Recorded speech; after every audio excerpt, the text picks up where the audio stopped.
gotta jump back. So, welcome.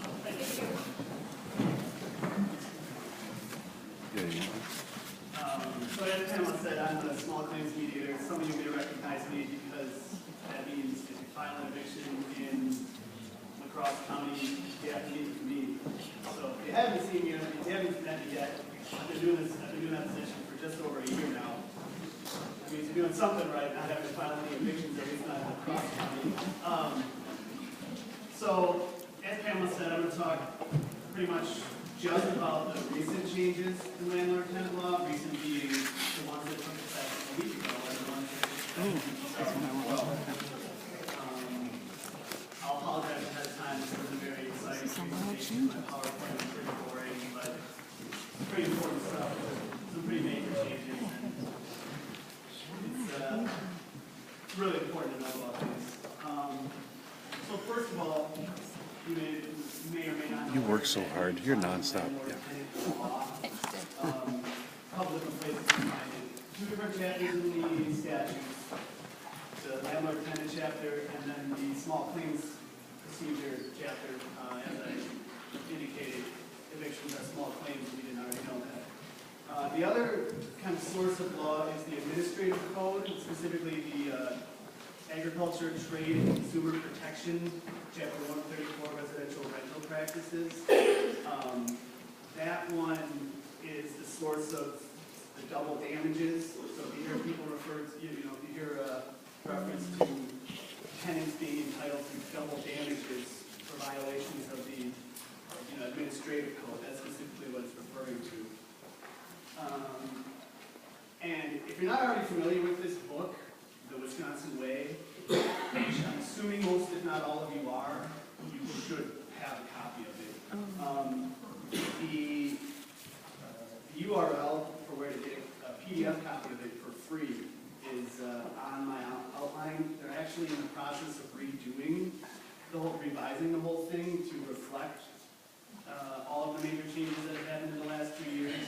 So if you go to that link, it'll say that it's not available. You can still find the old copy, but the old copy is pretty updated.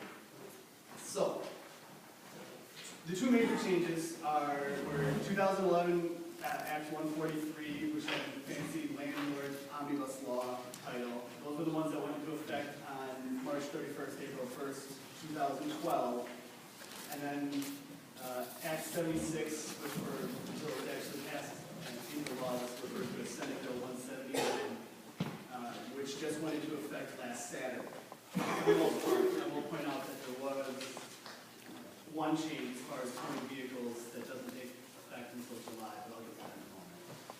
So, what changed? A lot of things. First, the changes to what you need to have in your lease or what you should not have in your lease, and then also just kind of pre-tenancy procedures. So when you're interviewing prospective tenants and giving them what information you're required to disclose to them. So one thing that they changed, let me back up. I didn't separate these out by which changes were made in 2012 and which were made in 2014. Because some of the 2014 changes actually modified some of the 2012 changes. So where it matters, I'll point out when specific things took effect, but you can just kind of assume that all of this is current law. So now, if you have something in your lease that technically runs afoul of the law, that doesn't invalidate your entire lease, you can just strike that illegal provision, and the rest of the lease is still enforceable. You have to have a statement in the lease that says that? I don't believe so. It's just as long anything that doesn't comply with the statute, except for the seven deadly sins, which I'll get to in a moment. Anything else, if it's technically not allowed, the court will just won't enforce that. You can't enforce it. I understand that. You can't strike the entire lease if you don't have a clause in there that says it's still approved. No, that's just the statute. The statute just says that illegal provisions are just severed and not into the whole thing. Okay. So that's just the law. The only exception is used to be called 7 deadly sins because there were 7 of them. Now it's more like 9. And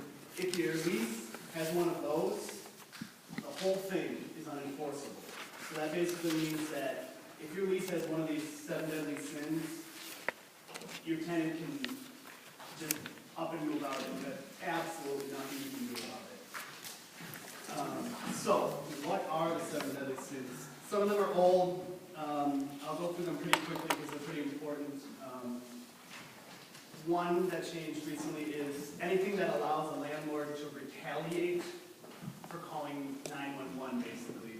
So if you have something in your lease that says if the tenant calls the police, then